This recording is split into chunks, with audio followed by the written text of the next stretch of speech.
an Unspoiled Network podcast.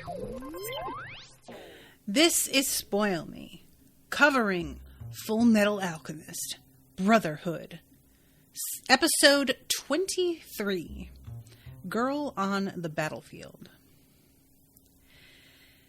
In this episode, so apparently King Bradley is outed now, and our crew know that he is a homunculus. And I just really thought it would take longer for this to happen. I'm genuinely startled that we're already here. And I don't know what to think, because does he know that they know? He doesn't know they know. Does he? Or does he? I can't tell. He's very threatening anyway, you know? Welcome to Spoil Me.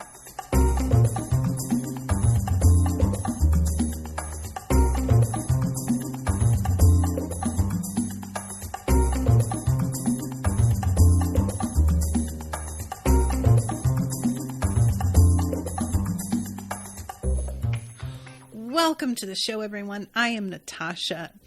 Thank you very much to Max for commissioning this episode.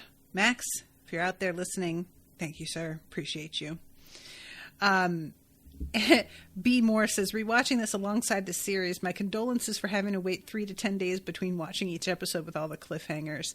Yeah, this is something that I've gotten used to in a lot of ways, and mostly it doesn't bother me that much anymore, but every now and then I'll hit something that I'm covering in which the wait feels really, really painful.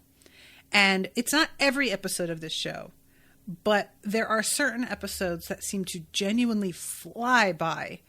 I mean, this episode, the end credits start, the music's playing, and I'm like, wait. And I have actually gone and checked the time of previous episodes, because I'm like, that felt actually shorter. Like, is that just my imagination? Yes. Yes, it is. It is just my imagination.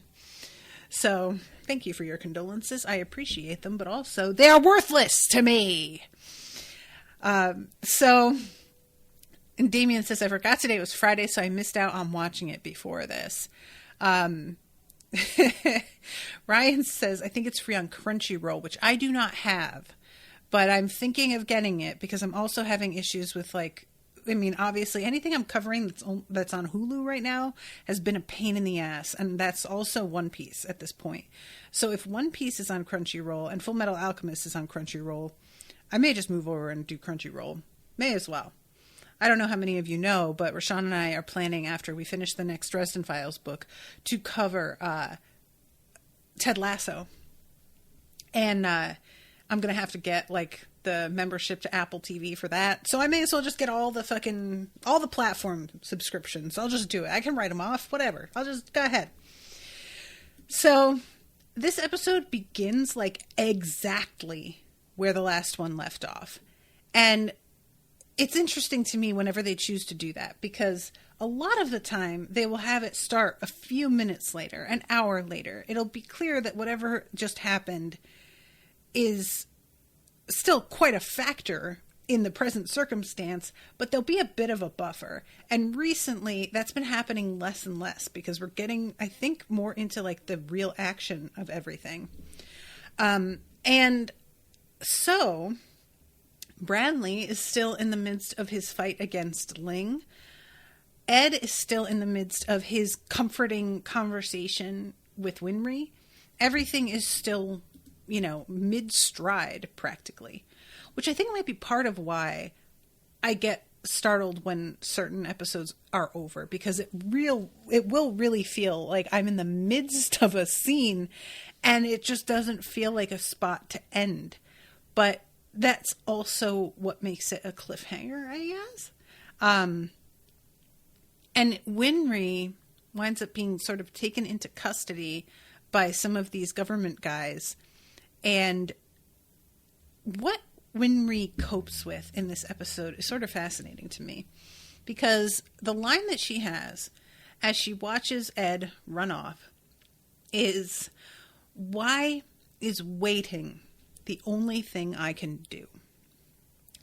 And it's just a very powerful line, because I often think about this, and there's actually another series that I'm covering where somebody is married to a woman who turns out to have like superpowers. Like she has super strength and super hearing and super smelling and all of this. And he is just a regular dude. And it turns out that there's a lot of people out there with these powers. And he starts to get very like self-conscious over the fact that he doesn't have the kinds of powers that some of these other extremely hot men do, who are clearly very interested in his wife. And maybe in order to keep up, he will have to find a way to get some. And I'm always just very interested in the POVs of the people who are not superheroes, but they're surrounded by people who kind of are. I totally get why so much of media is focused on the superhero themselves, but being the sort of sidekick is fascinating to me, because you need to be a particular personality type to handle that. And I really fucking wouldn't. I will just say that. I am not meant to be a sidekick. I'm just not, okay? Just not. So if I were surrounded by people who were all able to do these like amazing things and I wasn't able to do them, I would have to remove myself from the situation.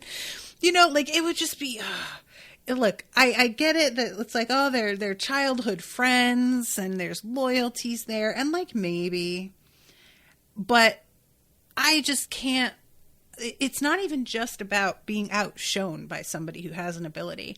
That certainly would suck, but that isn't even what would get to me. I think the problem would be feeling like I am in the way when their life is in danger. I'm just like weighing them down, and I can't actually contribute anything to the fight. I can't actually assist them and help keep them safe in any way. All I am is dead weight and potentially a hostage that can be used against them. And I would hate that so much. As somebody who is just a control freak in everyday life, I don't even want to think about how I would react to being completely helpless in that kind of situation. It would not be pretty. And Winry here having this a moment of just like, all I can do is sit here and wait for them to come back and like hope for the best. I do wonder, as well as like, the context of a superhero, there have to have been so many women in history who have felt this way, especially in cultures where women weren't really allowed to fight. And they had to watch their men, fucking soldier off, very literally, and not know if they're ever going to see them again. And they just have to literally carry on with their lives with their partner missing from their home, with no guarantee of any kind they will ever see them again. And they just get to wait and carry on. Super unfair. Just deeply, it makes a lot of sense to me why so many women would have gotten involved in nursing and stuff like that, because at least you feel like you can be out there with them. You can potentially like help them specifically, or at least feel like you're part of things. And I always think about like people who go out and fight and come home and inevitably have trouble connecting with their partner again after having been in the midst of a war zone and seen shit and done shit. And then they just have to come back to their very lovely and supportive wife who has no idea what they've really been through and just doesn't really have a frame of reference for it.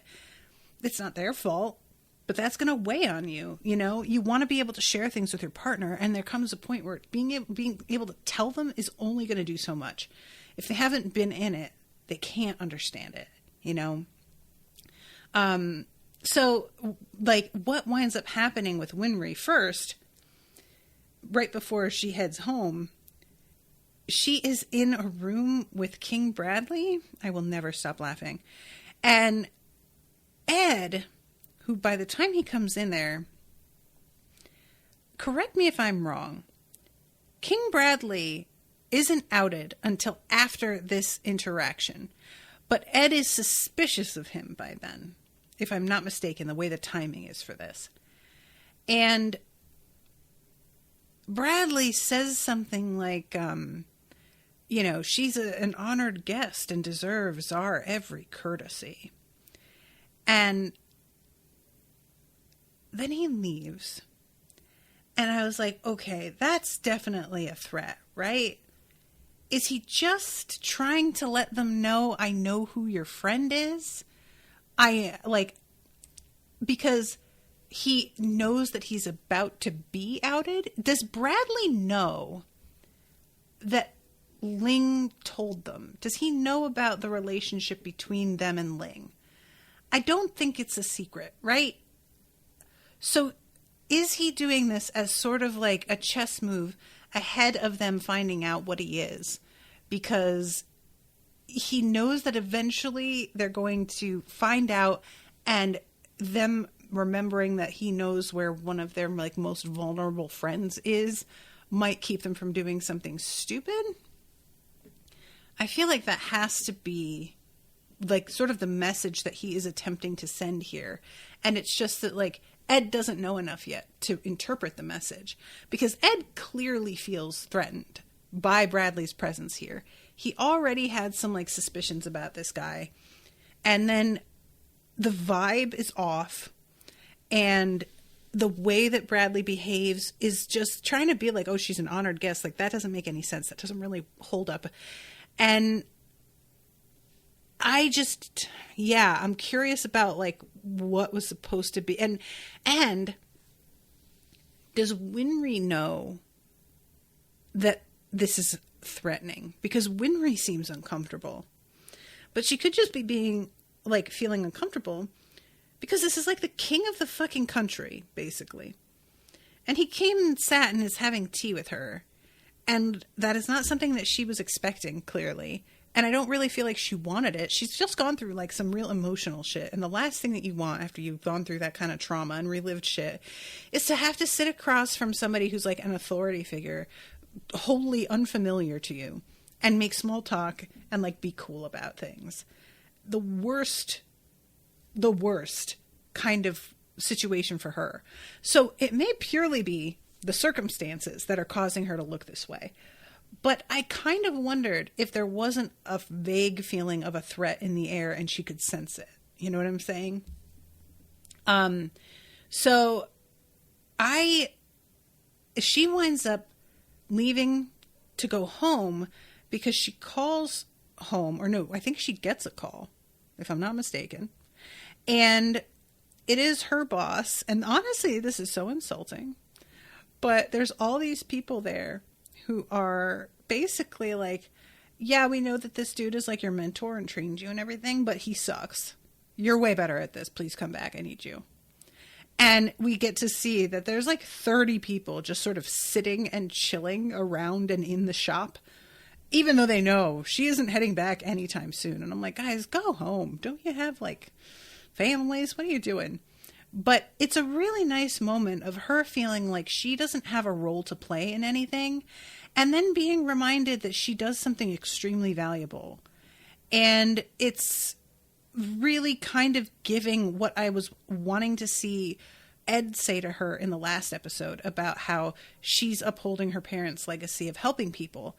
And she is kind of following in their footsteps in a way with this, you know, and the fact that she is so well liked, even though she is so young, and people are like completely shameless about telling her boss, yeah, we know that you're good at this, but like, fuck you, get out of here. I want her. That's a really good feeling. You know, it is really nice to know whenever people have options to find out that they consider you. Like, this is how I feel anytime somebody is like, oh yeah, I went and listened to other Harry Potter podcasts, and then I was just like, what even is this? And I came back and just re-listened to Unspoiled for the third time. You know, like, I don't want to shit on other podcasts, but nobody's ever going to be mad at the fact that they are considered the favorite, right? So I really liked this as a resolution for her. Although it is kind of a bummer that she has left town just as, oh, guys, remind me, Lan Fan? What is her name? The Ling's assistant who loses her arm. But she needs, like, automail now. And Ed says something like, there's a great engineer that I can introduce you to, but she like literally just went home. It was like, that's bad luck. But I know there's other automail people in town, but they kind of act like there aren't other automail people in town. So I'm saying that with this assumption that there is, but I don't know that because we've never even really seen one that I can remember. And I don't know if that's just because she's like their friend and they're not going to have somebody else repair her work, or is it actually that rare to find somebody who's good with automail? I don't know. I'm curious about that now. But yeah, I truly do like want her to be involved in the repair of this woman's arm. And maybe they have to ship her out. Maybe her getting a little bit of R&R on her way to see Winry wouldn't be such a bad thing. B. Moore says, sometimes it's more important for the message to come from strangers or acquaintances than friends because it can feel more genuine. Yeah. Damien says this, sometimes you feel like there's a bit of, you're just saying that because you're friends / related to me in your mentality. It's funny because if you're like me, you can find every sort of way to stop believing a compliment. You would never believe the fucking gymnastics my mind goes through to be like, yeah, but they're just like either just saying that because they're my friend. They're a stranger. So probably they just don't know what they're talking about. I don't know them, so I can't trust their judgment. So I'm just going to assume they probably don't know what they're talking about. So, or I'll take it with a grain of salt. Or then there's the only times that it really like works and I feel it is when it's a friend or family member who does not give compliments often. Like, and this is not to say that they're not supportive, but it's not the same thing. Like Rashawn complimented me a little while ago on my coverage of sex education. And it just meant so much because, she's like on the show, and knowing that she goes and listens to my other shows is like a compliment in itself. And then her going out of her way, if you listen to a friend's show and you don't really like it, you could just not tell them that you listen to it. And then you just don't say anything, So, but yeah, I do go through a whole lot of acrobatics to just discount a lot of compliments I get. And it's a mental illness thing. So Erica says, I would imagine automail mechanics are like tattoo artists. When you find one who you like, who gets your needs, that's who you go to for life. Okay. I like that comparison. Makes sense. Something that's like kind of permanent and related to your body and your health in a way. Yeah. B. Morris says, I refuse to accept the judgment of anyone who thinks positive of me because they clearly have no standards. That's like legit kind of how it goes in my head.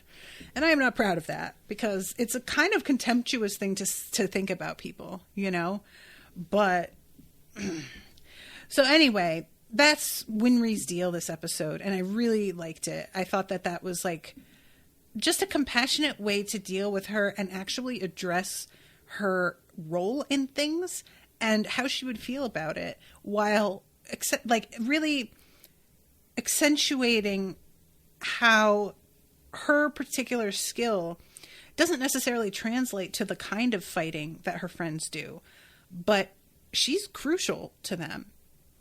And she's also crucial to a lot of other people who are not fighters. And that's extremely valid and, again, absolutely critical, So let's talk about what's going on with our crew.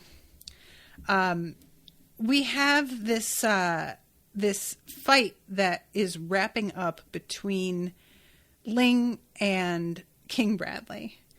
Ling throws a flashbang or something. It's like it's also a bomb though. Bradley watches him jump out the window and run off. A smoke bomb and a grenade in one. And I have to say, because I already kind of broached the concern last episode that they're getting into this fight in public and Bradley is really teetering on the edge of sort of revealing himself. When Ling jumps out the window into the street here, there's a lot of people down there that stop and look up and are just kind of like, what the fuck? And they stop and look up at the broken window where Bradley is standing. And It's unclear if he's got his eye patch back on. Oh, no, he doesn't. Because he's walking down the stairs. The next scene, it cuts to him putting it back on with Gluttony as he walks down the stairs.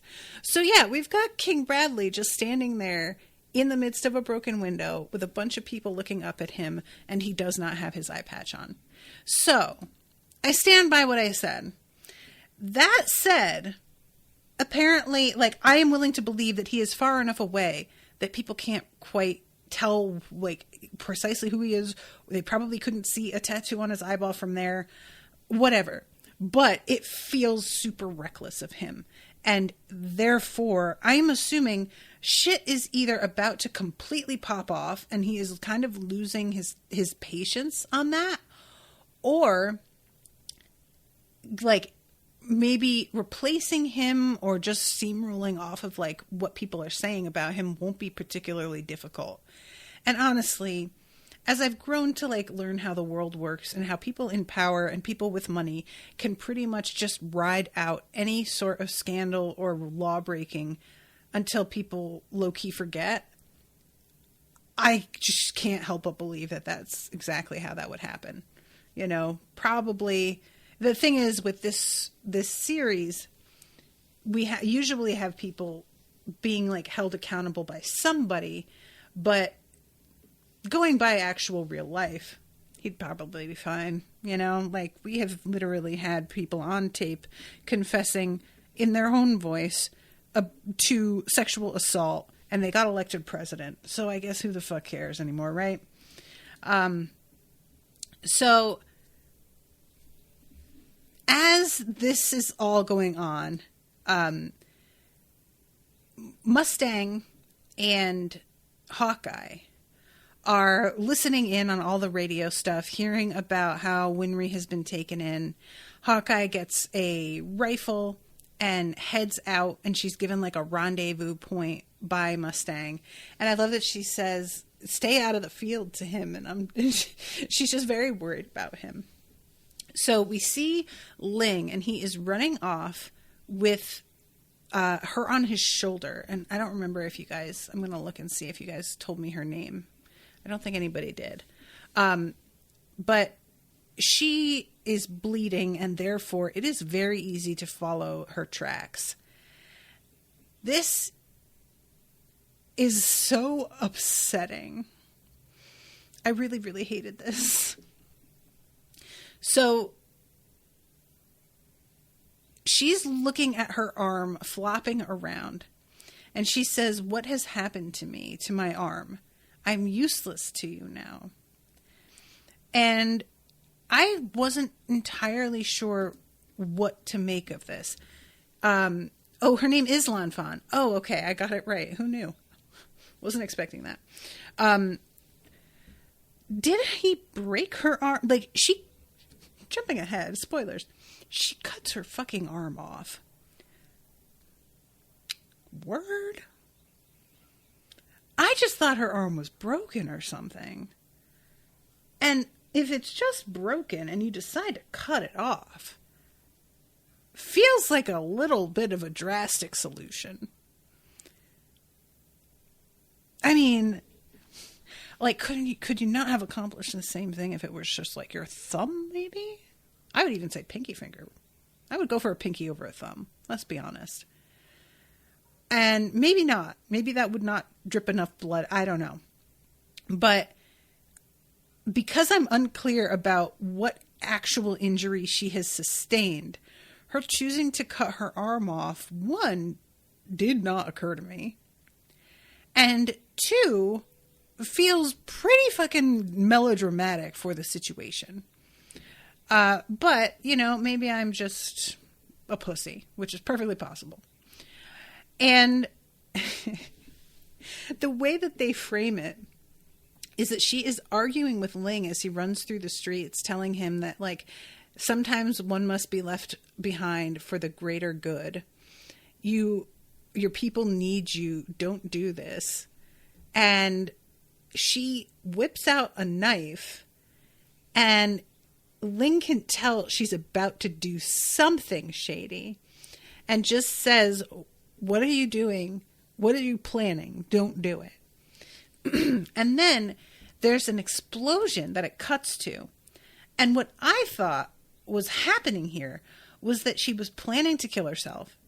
And then there was an explosion that interrupted, and that she would 100% have done it if it hadn't been for the fact that, like, Ling got sort of thrown off track. She was startled.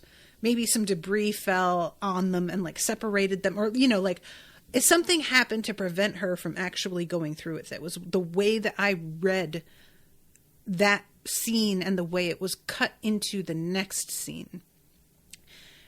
But instead, what it looks like is that like explosion that we cut to is totally unrelated to her and Ling and didn't have any effect on them at all. And it's simply us cutting to the fight between Scar and Al.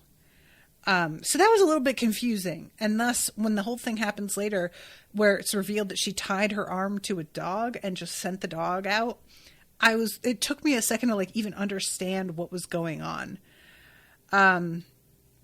B. Morris says, probably broke the arm and cut some muscles, making it difficult to move.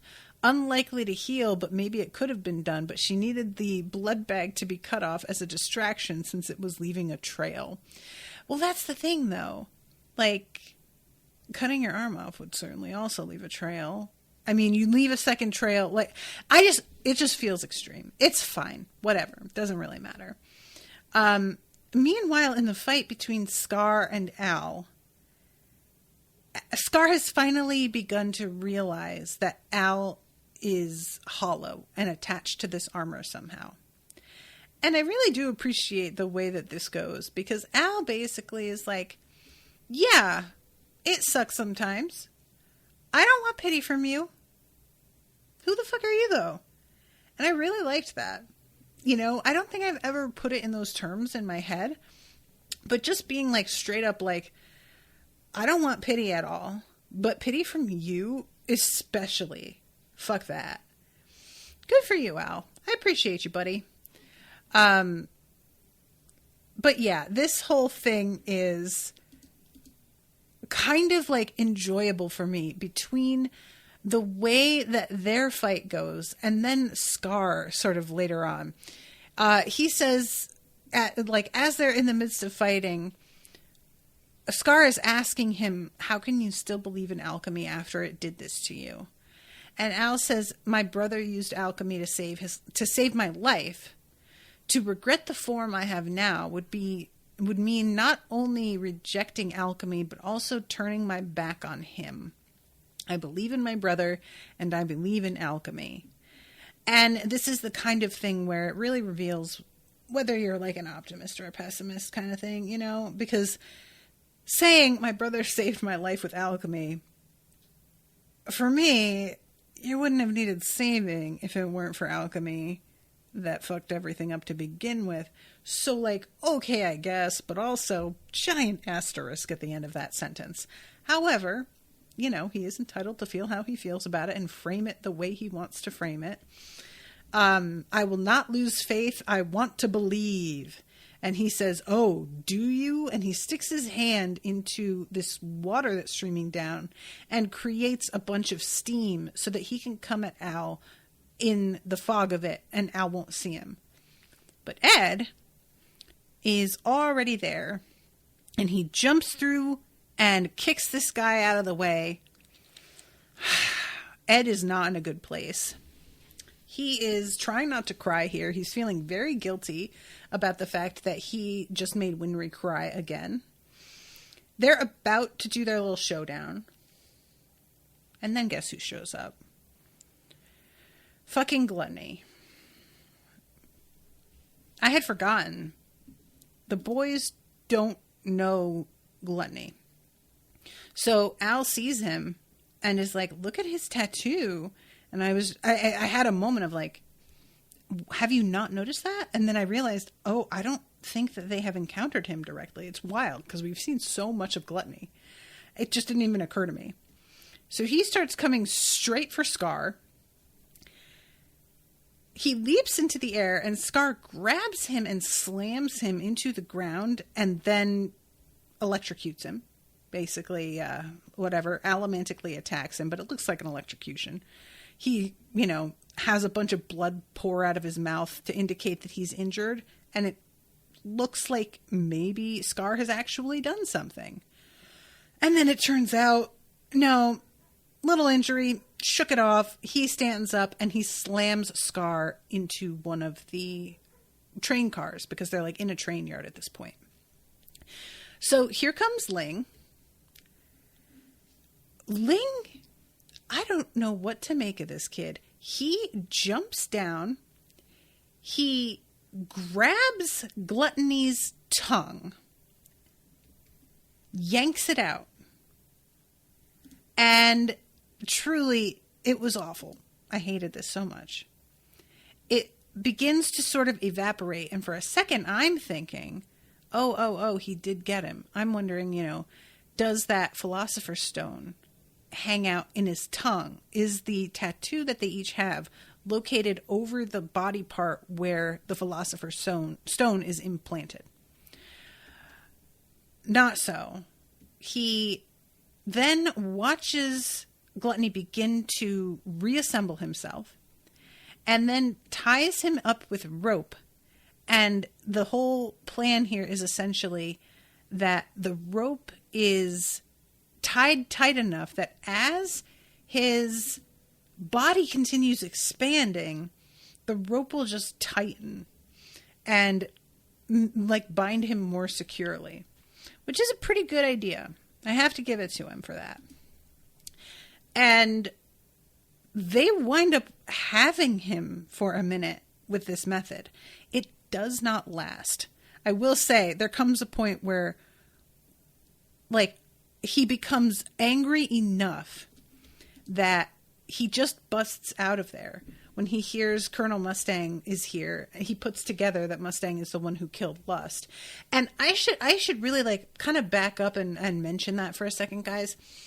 I had been talking when Lust got killed. I really sort of took it in stride because it just seemed to me, if you're a homunculi, you're probably recreatable. And I stand by that in principle, that you could just probably make another Lust.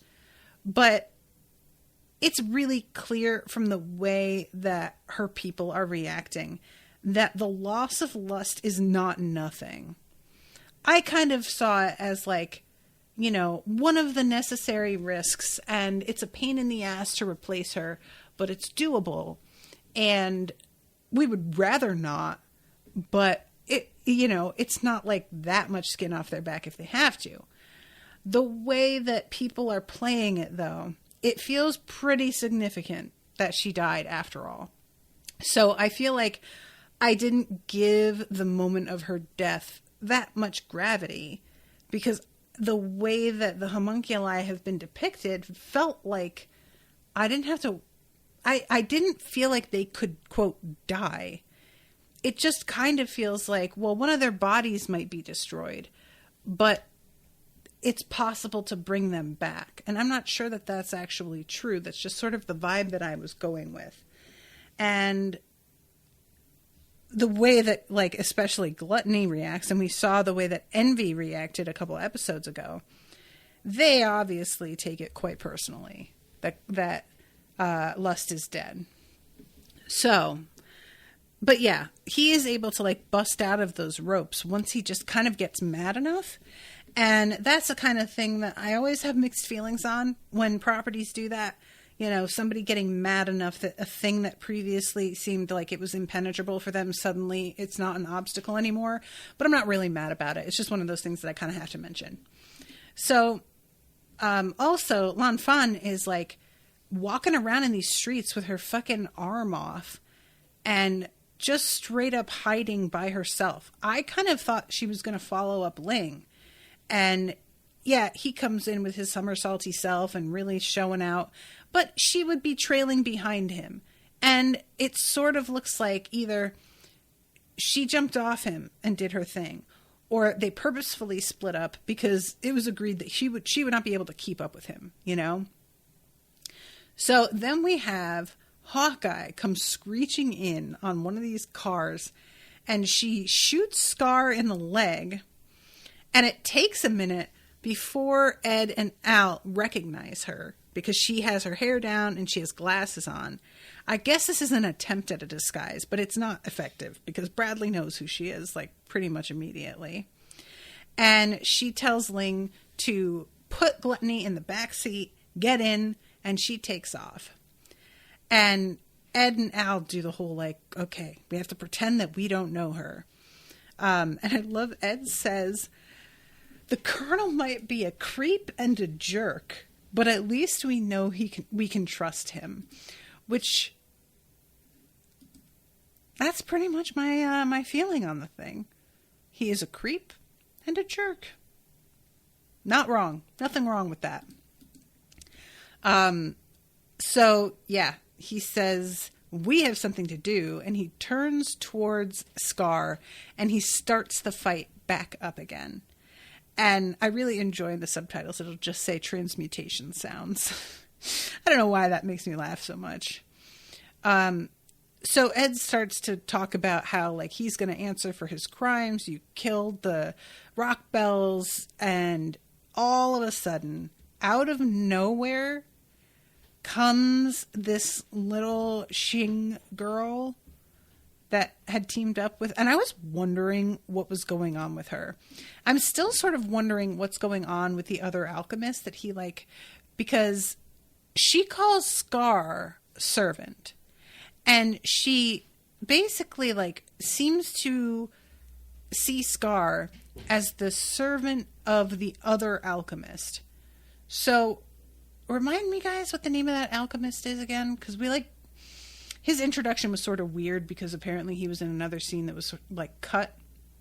But she flies in feet first from the side at Al, and then she does, like, the same move to Ed, and really just bouncing around like one of those fucking, those super balls that you would get out of the vending machines, and they would bounce and, like, hit the ceiling with almost no provocation whatsoever. It was just like, you could just nudge it off your desk, and that thing would shoot around the room for, like, 30 minutes, and it was the worst.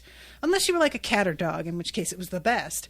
But that is, like, the whole, like, aesthetic that she sort of gives me because of how she moves and how extremely compact she is.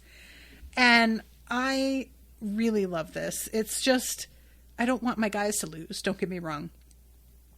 But she absolutely shreds them. This is the servant of the man who saved my life. You better leave him alone, you puny boy. And then all of these guys come in, and she's like, all right, we're outnumbered. It's time to make our retreat. She pulls out all these knives and flings them into the train cars around them, draws a transmutation circle on the ground with her feet, activates something, causes an explosion, and then sneaks off with Scar in the midst of all of, like, this choking smoke and dirt that's floating in the air. And honestly, they should have, like, done something before. Like, she moves fast, but it's not, like, so fast that they couldn't do anything, and it just kind of feels like y'all really dropped the ball on that one. And by y'all, I mean, like, the soldier men, because Ed and Al are down for the count. I'm not mad at them. But, these other guys, I understand. They don't want to shoot a little girl. Like, I'm not mad about that, but y'all could have done something. Christ, you just stand and watch her set this whole thing up. Let's see. Yoki. His name is Yoki, and when she met them, she mistook Yoki as Scar's master, and no one corrected her. Your physics have no power here. A 50-pound girl that hits like a wrecking ball. Yeah, exactly. This is what I mean about, like, her feeling like one of those, like, super balls. Because those feel like they defy physics themselves, They're so small, and they're like perpetual motion machines, practically. So we go to Hawkeye, who is driving Ling to a safe house. And he is like, you need to go get my friend. And she says, like, dude, we don't have time for that. And he's like, okay, look, she's super loyal. She's waiting for me. She thinks I'm coming. And she's probably dying. Please do not put me in the position of having to watch, like, or basically not even watch, but just abandon her and assume she's dead, like, after everything that she has done for me. And this is the point where they drive past King Bradley and he spots them and he realizes that she works with Mustang, and he says something like, "I'm tired of playing with that upstart," which the way that he says that is interesting because we really haven't seen things from Bradley's point of view. And I'm assuming that this is like a reference to the fact that he was setting up Ross to take the fall for the murder. And maybe he suspects that, you know, Colonel Mustard was part of getting her out of there. And maybe he knows that she's like still alive or something. I don't know. But the way that he says it makes it feel like this is not the first time he's run up against this guy specifically. And I think that it's also obviously him killing Lust and the fight that he has with her. And they go up against fucking Barry the Chopper's body, but he wasn't like directly involved with those things. So I was sort of thinking that like he meant something else, but maybe not. Maybe it's just those. Turn this down a little bit. So in the alley, we've got this, what is her name, guys? The little girl who is healing Scar. His name is Yoki. Oh, that's the guy, the other dude. But I don't remember her name. She is healing him, and as this is happening, Scar is thinking over like what he has done. And this is an interesting moment because when it happened in the last episode, and he has that sort of like, am I just like perpetuating the very shit that traumatized me and bringing this to other people? I wanted there to be like more coming from that moment. And instead it sort of like moves on and it seems like the moment is lost. But then he starts thinking about it again here. We get like a return to it, which I was kind of pleased by because I really did feel like that needed a little bit more time to breathe. And he says, "No matter what I do, hatred only breeds more hatred." And it's sort of like it ends with that and the little girl saying like she stopped the bleeding and she's pretty much done with like repairing him, and they're getting closed in on, so they need to like get up and get the hell out of there before they're caught.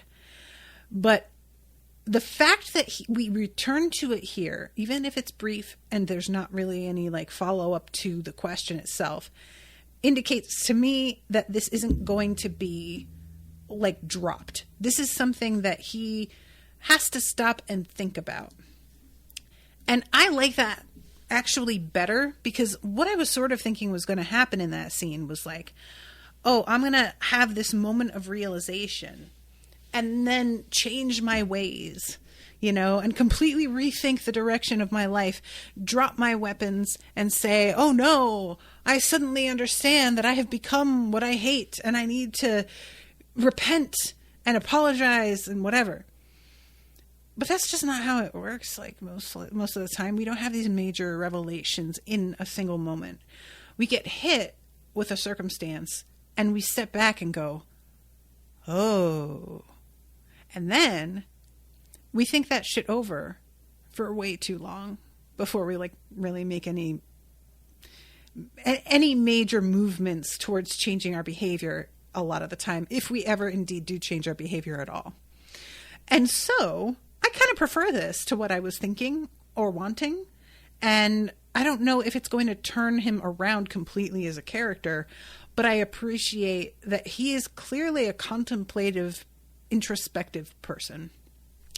I think I value self-awareness more than almost any other trait, because to me, self-awareness is an indicator of a type of intelligence that is like linked to empathy, you know?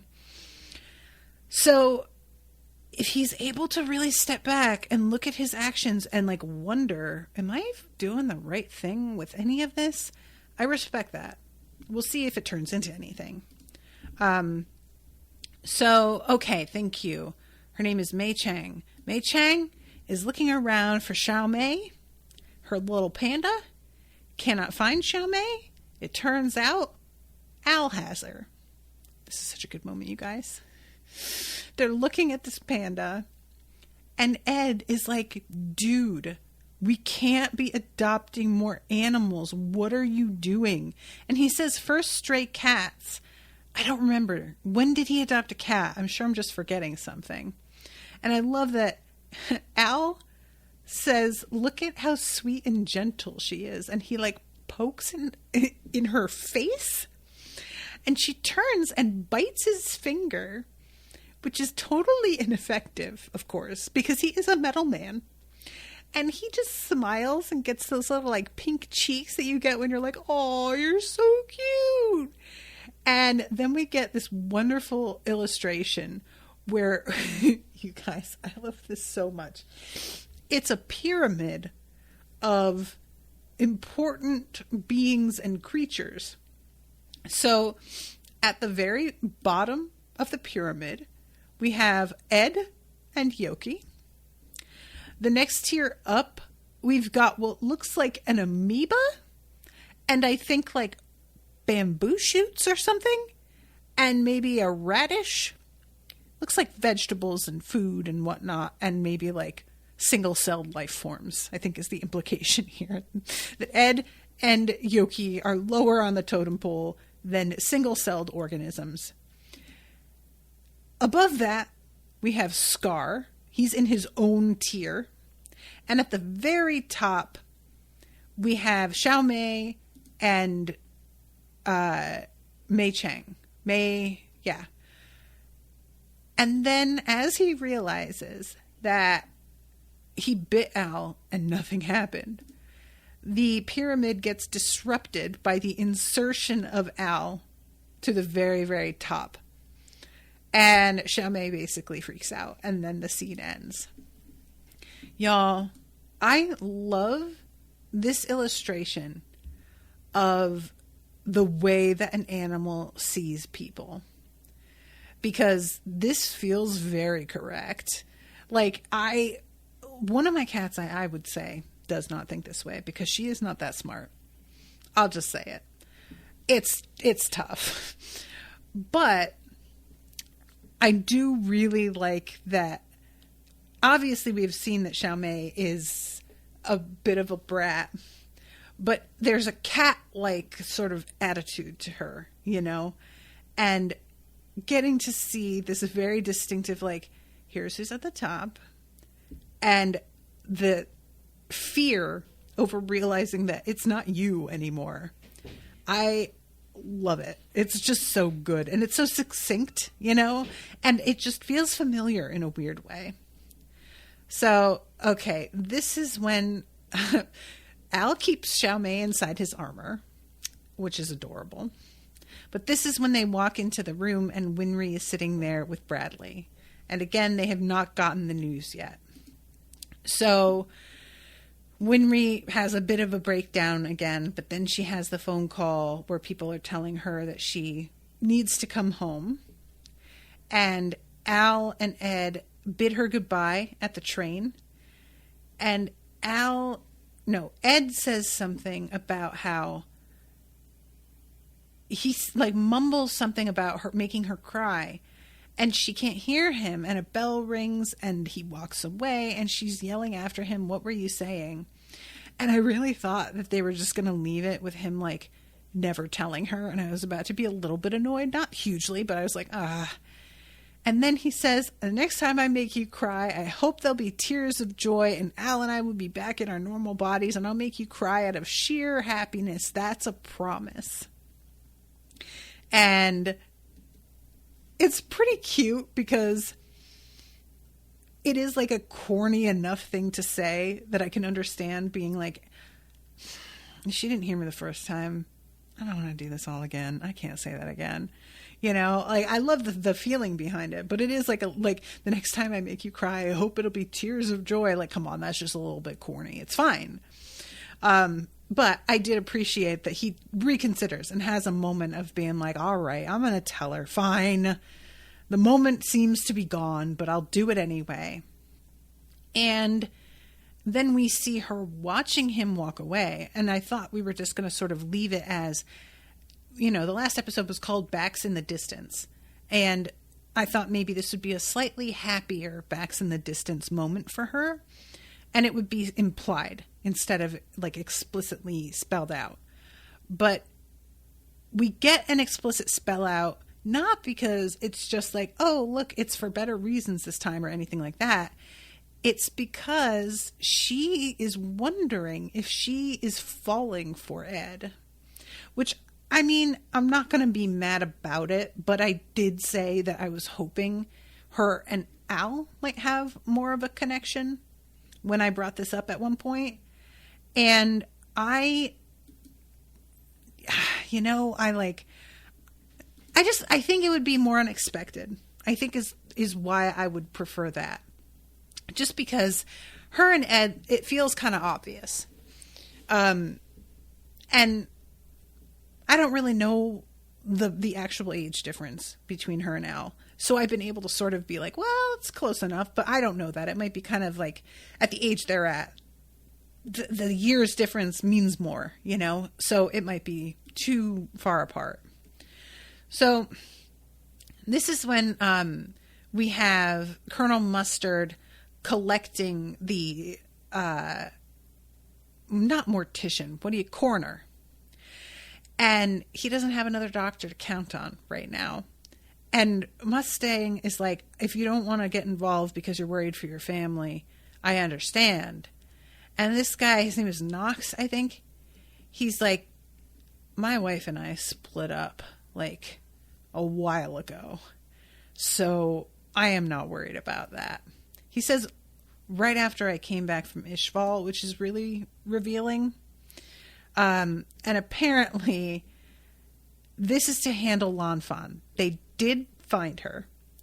Knox is basically like, this bitch has been walking around town, our filthy fucking town, for hours with her arm cut off her body. Yeah, I mean, I'm going to do what I can, but, you know, gangrene is a thing. Keep an eye on this. This is a bad deal. And he tells her, I'm afraid the only patients I've had lately have been corpses, so this might be a little rough. And we hear her really scream. And I've said before how effective the voice actors are. And this scream is like, it just feels very, very real. And when we cut to Ling, and he's in the next room, but he's like grimacing, I was just, yeah, I would too. That sounds rough. And knowing like she made the sacrifice for him. She cut her arm off to like save his ass, you know? But yeah, Ling is like, I'm the one who suggested this whole thing, because at first Ed tries to be like, man, I am really sorry about how left this went. But I appreciated Ling taking responsibility and being like, I knew the risk. She knew the risk. This sucks. Don't get me wrong, but it is absolutely not your fault. That's not how this went.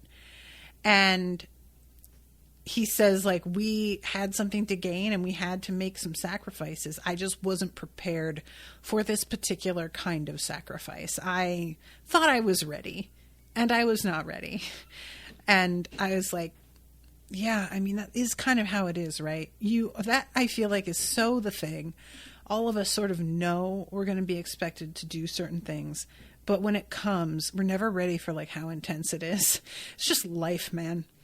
And, but he does give her credit and is like, I wasn't ready, but she was apparently, because she did some badass thing that I wasn't ready to do that did kind of need doing.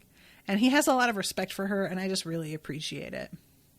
And when she comes to, she gives Ed the credit. She says, that old trap of yours, it worked pretty well. And I was like, what? And then we get a really quick flashback to them having left his arm in a pile of rocks to make it look like he was trapped. And I had completely forgot about that. And I really just enjoy that had a bit of a callback. But yeah, this is when she tells him, like, I'm going to need to find a replacement arm. And he says, well, I can introduce you to a great engineer. And she's like really fucking brave here. She's just, this sucks. Don't get me wrong, but I am going to get through it. There are solutions. It will be fine. And I was just like, man, I just don't have it in me. I am not built that way. So Colonel Mustard comes and introduces himself to Ling. And Ling, he like refuses to shake his hand. Well, he doesn't refuse, but initially when Mustard holds his hand out, Ling gets up and like does sort of a bow first. And then shakes his hand. And he's like, oh, cool. You've got this fucking creep over here. And he shines the light on Gluttony, who is still tied up in this little ball. Very disturbing sight. I just like Gluttony. I hate this so much. And they mention the connections among the senior staff. And Ling is like, about that. Connections feels a little tame. I am pretty sure that your Fuhrer is a homunculus, because I definitely saw that he has a Ouroboros tattoo on the eyeball under the eye patch. So they were working together. Yeah. And I really, again, guys, didn't fully process when I saw that Ling was meeting up with them. I didn't fully process the fact that Ling had this information and was going to be able to tell them right away. I think a part of me expected something to happen to Ling and that he wouldn't get there. And what would happen would be that Lan Fan would be like wandering around by herself trying to find them to warn them, while Ling is like killed or kidnapped or something. And that eventually she would like find them and warn them, but it would be only moments before some big thing would happen. I just didn't think he would be allowed to connect with them and give them the information, you know? But no, he gets to just sit here and tell them. And he says, Bradley doesn't have the same sort of inhuman presence that you get from Gluttony. At his core, he still feels like a regular person. And that was really interesting to me. Like, why? What is that about? And, you know, when Al brings up the fact that the Fuhrer has a kid, it turns out that kid is apparently adopted. So it's not like he has a different, like, physical ability from homunculi exactly, or necessarily. That's not proof of anything.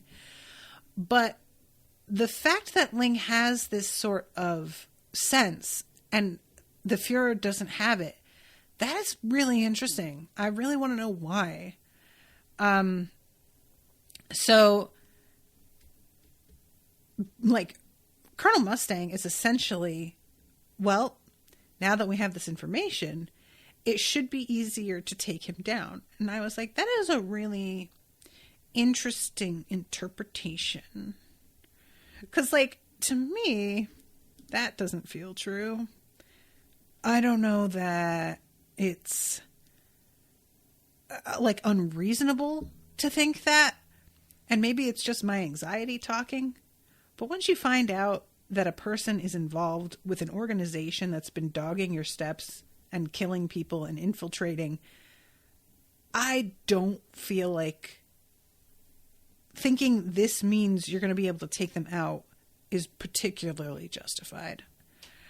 And he says that he's going to take the Philosopher's Stone out of Gluttony and use it to treat some of his men. To which Ling is like, my girl fucking lost her arm to get this. So that is my, like, prize. That is our booty, so to speak. And Mustard says, think about it, Ling. You're an illegal alien. I don't care for that. Like, it feels like he's sort of throwing a thing that can be used against him in his face. Instead, because I don't think it would be a problem for Ling to not take off with like Gluttony, but to take off with the Philosopher's Stone. It just kind of feels like he's throwing rank here at somebody who had done him a favor. And in this argument, this is when Gluttony hears that Mustang is in the room and is the one that killed Lust. And he starts straining at the cables while these two are distracted with fighting. And he starts to expand even beyond what he had been. And this mouth opens up in like his stomach. I don't even know what to think of this, guys. He stands up, his body expands, a slit opens that almost looks like it has like teeth on either side, or tentacles. I guess it's tentacles. And the eye that had been in the portal looks like it's there. And there's a flash of light. And then the wall blows out of this building. And it's like a farm, but it's not in the city. It's like they're in an old abandoned barn. And Hawkeye is outside. She's like keeping guard, you know, and she's about to come back inside when this happens. And that is how it ends. And I have no idea what the hell that was. I haven't even got like a guess. I mean, what? How does that work? If they could have all done that, wouldn't they have done it by now? Like, why not? Or maybe it destroys Gluttony in the process. And so it's sort of like a kamikaze thing. I don't know what to make of it. And like, are they all dead? Or is that something else? It feels more like the way he says they all need to pay for it. I almost want to say that it feels like he's transporting them somewhere so that they have to maybe see the father or something. I don't know. So that is the end of the episode. I don't know what to... Gluttony, you are a real problem. Starting to not like you, buddy. I kind of thought you were fun, but I'm starting to not like you, I gotta say. So anyway, B. Moore says plus 10 points for any story that is written to function despite people saying important and obvious things. Yeah, agreed. There's a whole conversation about that in the new Dresden Files episode that's going up next week. B. Moore also says the illegal alien comment was hard to hear, but the rest of what Roy says is you think you can get him out of the country, it'll never work. I think it was more about the logistics of dodging Border Patrol. Okay, but like he just wants to take the stone out of him. And isn't that also what Ling wants? Like you don't need to... Ling just takes the stone, pops it in his bag, and like walks out with it. Now, I know that that's not actually how the stone works. So does Mustang.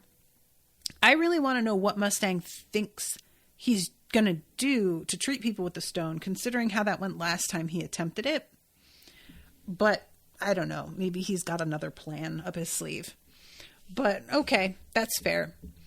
But yeah, I'm excited to see like what has happened to them all, because I feel like it's key that Hawkeye was not in there. But I don't know what she can do all by herself from the outside if what happened to them is like really supernatural, you know? So, all right.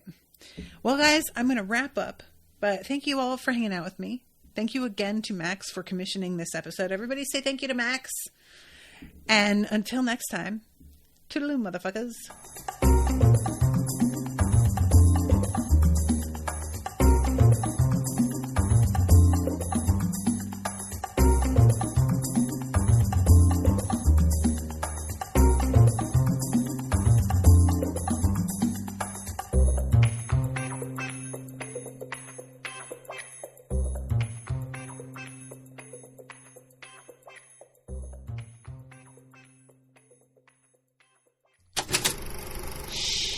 That was an Unspoiled Network podcast.